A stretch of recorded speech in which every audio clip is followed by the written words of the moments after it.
একটি বিড়াল ছানা কিভাবে একটি ছোট্ট মেয়ের দুঃখময় জীবনে খুশি এনে দিতে পারে সেটাই আজকে বলবো। প্রথমে যে শান্তশিষ্ট ভদ্র মেয়েটিকে দেখতে পাচ্ছেন তার নাম মিলা। কোনো খেলার সাথী না থাকায় দুঃখী মনে সারা দিন সে খেলনাগুলো নিয়েই খেলতে থাকে নিজের আনমনে। অন্য দিনের মতো সে খেলছিল, কিন্তু আজ তার খুশি দরজায় এসে টোকা দিল মিউ মিউ শব্দে একটি কালো বিড়াল ছানা। মিলা দরজা খুলতেই দেখল কালো রঙের খুবই মিষ্টি একটি বিড়াল ছানা। বিড়াল ছানাটিকে কোলে নিয়ে মিলা খুশিতে আত্মহারা হয়ে গেল। বুঝতে পারল বিড়াল ছানাটি অনেক ক্ষুধার্ত। মিলা তখন তাকে দুধ খেতে দিল।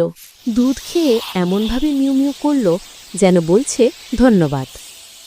এরপর থেকে দুজন হয়ে গেল একদম অবিচ্ছেদ্য বন্ধু।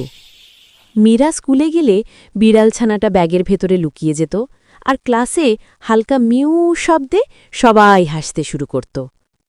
একদিন শিক্ষক বললেন, কে এই মিউ মিউ করছে? সবাই চুপ।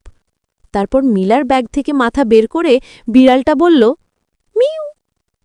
শিক্ষকও হাসি চেপে রাখতে পারলেন না। সেদিন থেকেই মিলা ও তার বিড়াল ছানা স্কুলের সবচেয়ে মজার জুটি নামে বিখ্যাত হয়ে গেল। শেষে মিলা বলতো, আমার পোষা মিউ শুধু বিড়াল না, ও আমার শ্রেষ্ঠ বন্ধু। তখন থেকে মিলা অনেক খুশিতে থাকত। মিলা এত হাসি খুশি জীবন ফিরে পেল কিভাবে জানো? কারণ তার মনে কোনো হিংসা ছিল না। বন্ধুরা, তোমাদের মনে কোনো হিংসা আছে? যদি কোনো হিংসা না থাকে তবে প্রমাণ করে দাও।